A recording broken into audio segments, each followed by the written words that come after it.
आत्मा को पहचानने का अभ्यास है ना, किस प्रकार करें? क्या बाहरी कार्यों को छोड़ दें, पूजा भक्ति आदि को सब छोड़ दें, अर्घ चढ़ाना छोड़ दें, सब छोड़ दें, खाना पीना सब छोड़ दें? उत्तर देते हैं, भाई तू बाहर का कार्य करता कौन सा है? स्वयं अंतर से खटक रख कर, अंदर धसक होनी चाहिए, है ना, वो धगस अंदर हो, है ना, रुचि हो, तो पढ़ने का समय निकालना, यानी स्वाध्याय का समय निकालना।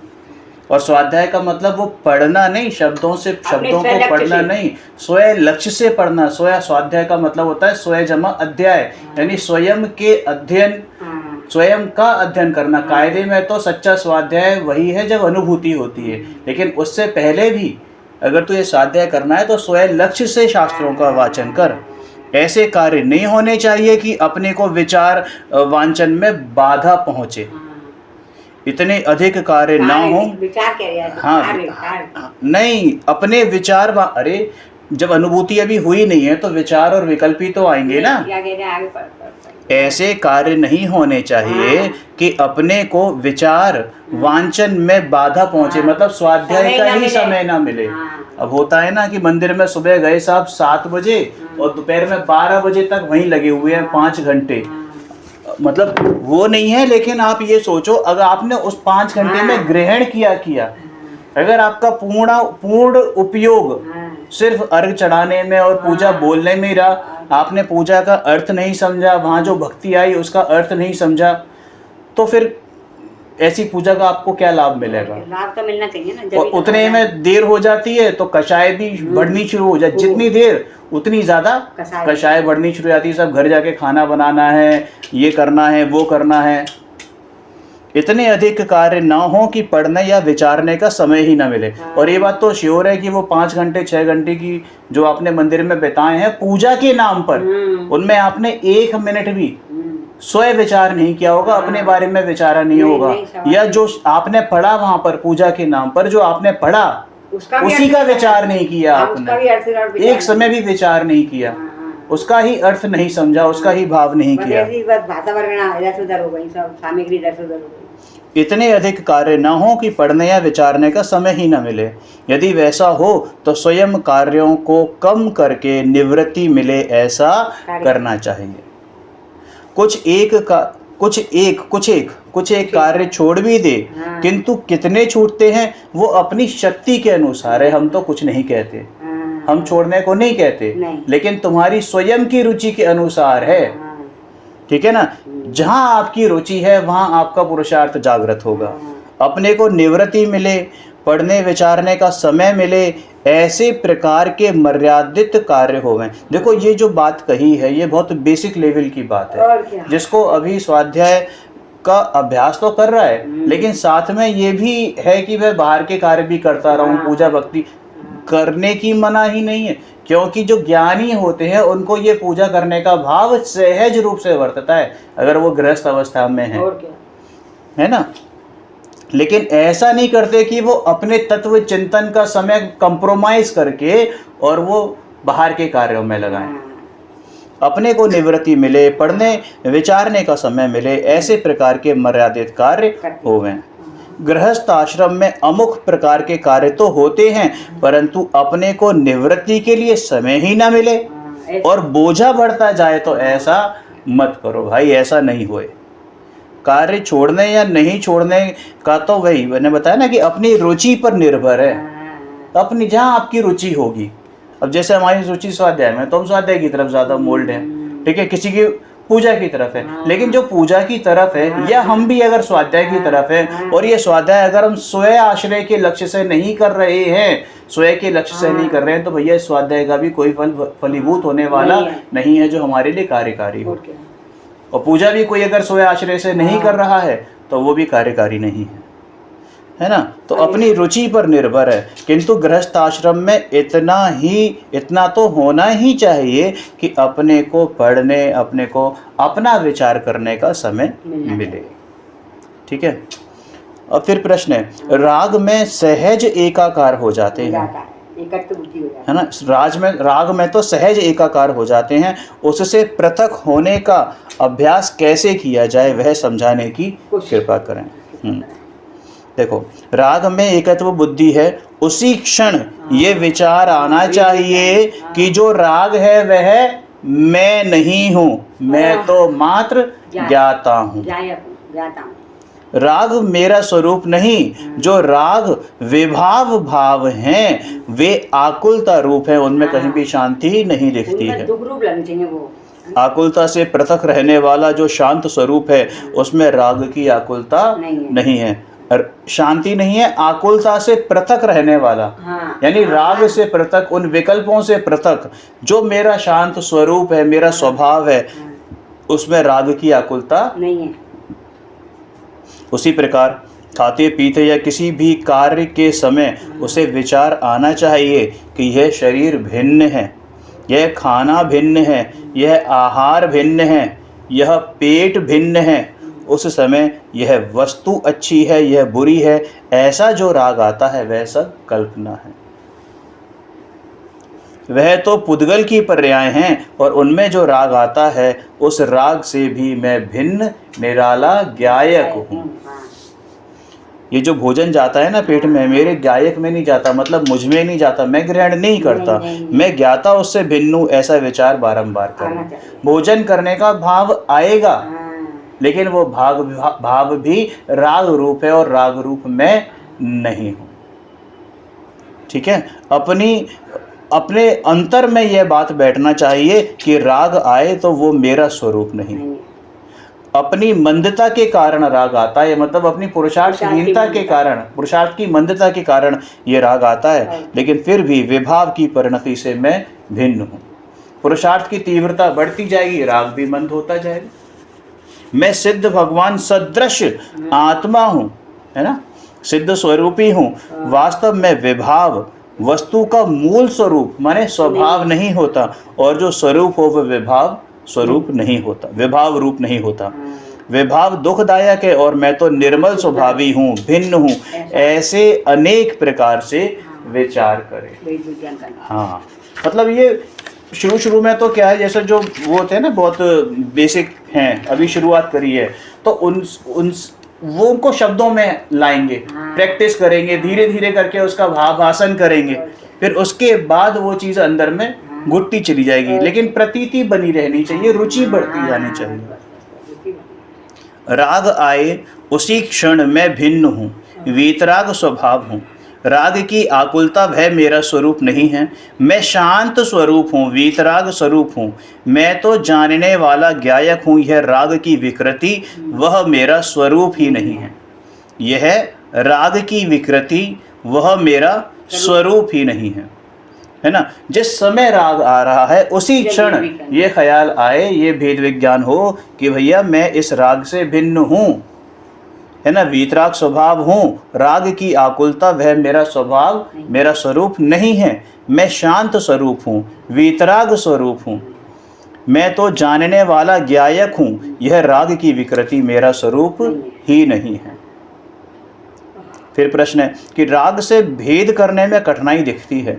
राग के समय राग से निराला ज्ञाता मैं हूँ, तो ये बड़ी कठिनाई से भेद विज्ञान इतना हो पाता है उस समय, क्योंकि जिस समय राग है उस समय ये बुद्धि काम नहीं करती, और वो दोनों एक ही समय आते उस समय एक ही, हाँ, समय एक है दोनों का। फिर भी आपके समझाने पर इतना ख्याल आता है कि सविकल्प दशा में अभी बहुत कुछ करना बाकी है। देखो, निर्विकल्प माने सहज, यानी जिसे सहज हो उसे विचार नहीं करना पड़ता। तो ये जो अभ्यास कर रहा है ना, ये तो उसकी बात है, ये निर्विकल्पता की या सहजता की बात नहीं है। ये तो जो अभ्यास कर रहा है प्रथम भूमिका में है ना, अभी निचली भूमिका में है, प्रथम भूमिका में है, उसकी बात है। अनादि का अध्यास हमारे अंदर पड़ा हुआ है, पकी हुई मिथ्या मान्यता है भैया। वो ऐसे जो प्रज्ञा छैली का जो प्रहार है, वो राग और उसको ज्ञान को भिन्न नहीं देखती है, इतनी वो पड़ी है अध्यास ऐसा।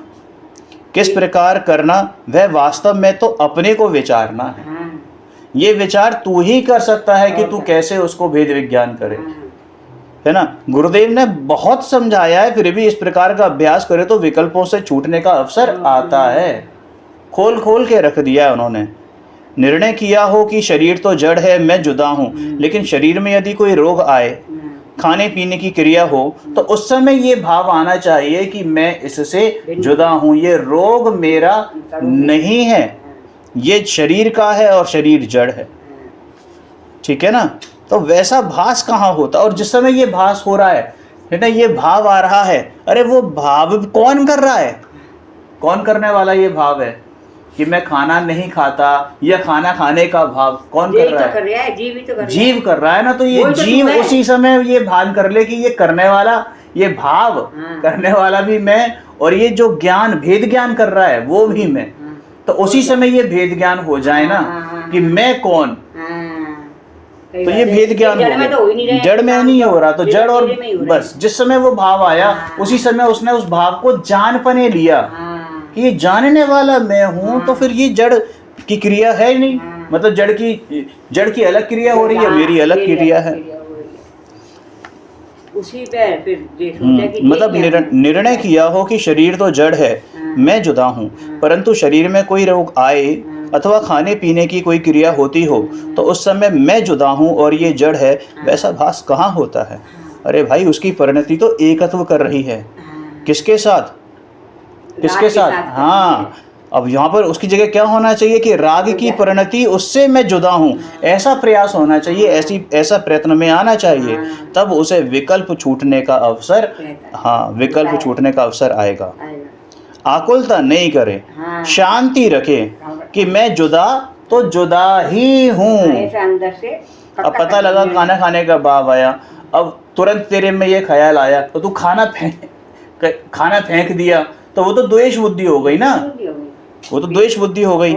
ये मतलब बात ये हो कि सहज भाव तक तेरे को पहुंचना है, सहज रूप से, ना शरीर से द्वेष बुद्धि करनी है, ना राग करना है, ना द्वेष, ना राग करना है, ना द्वेष करना है। हम तुझे राग से भेद विज्ञान की शिक्षा दे रहे हैं और तू अब तू द्वेष करे जा रहा है।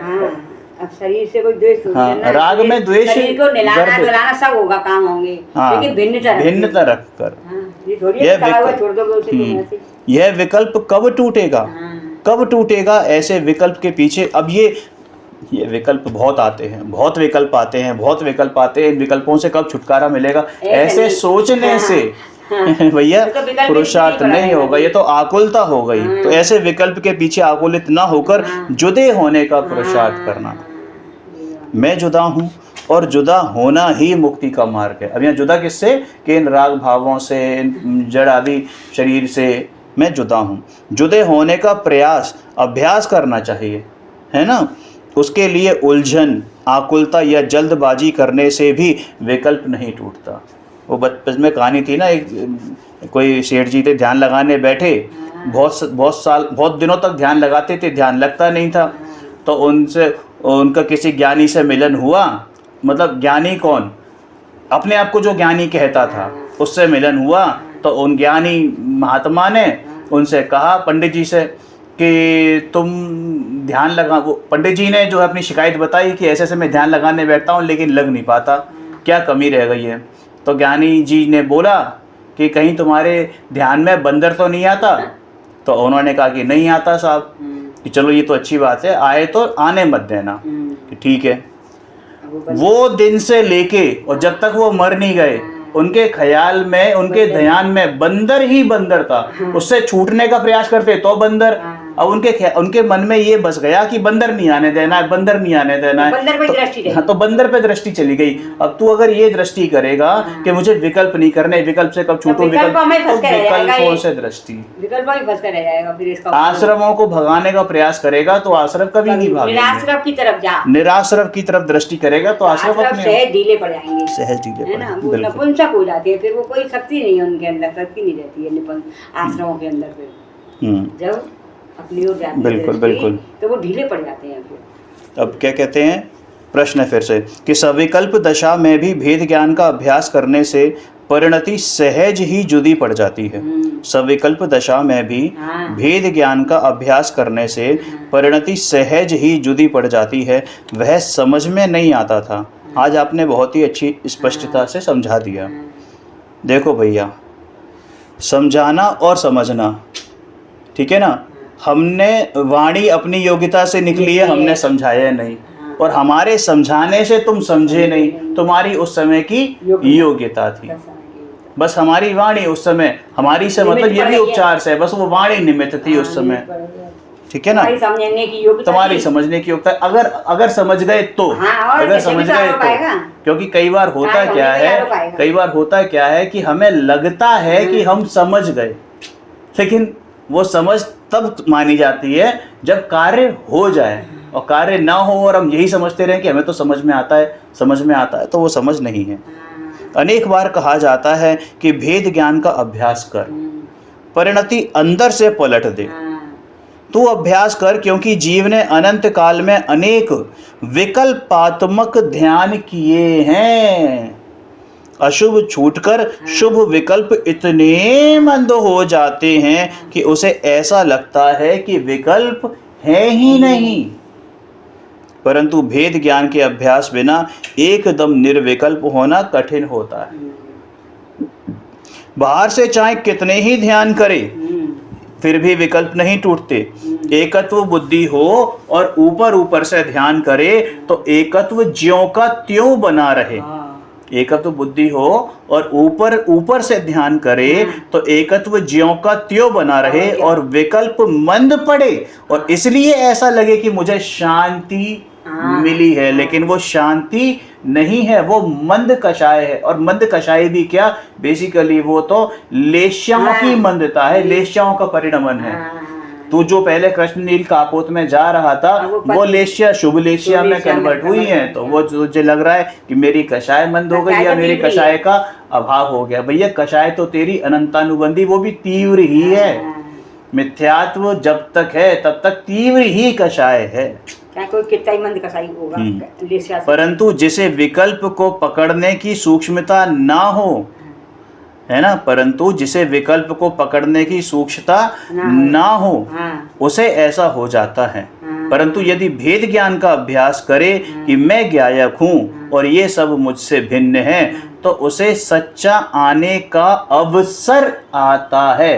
तब तो है एक गुंजाइश कि हाँ भाई वो सच्चा समझे, नहीं तो भूल हो जाती है और भ्रमणा रहती है। समझ में आया?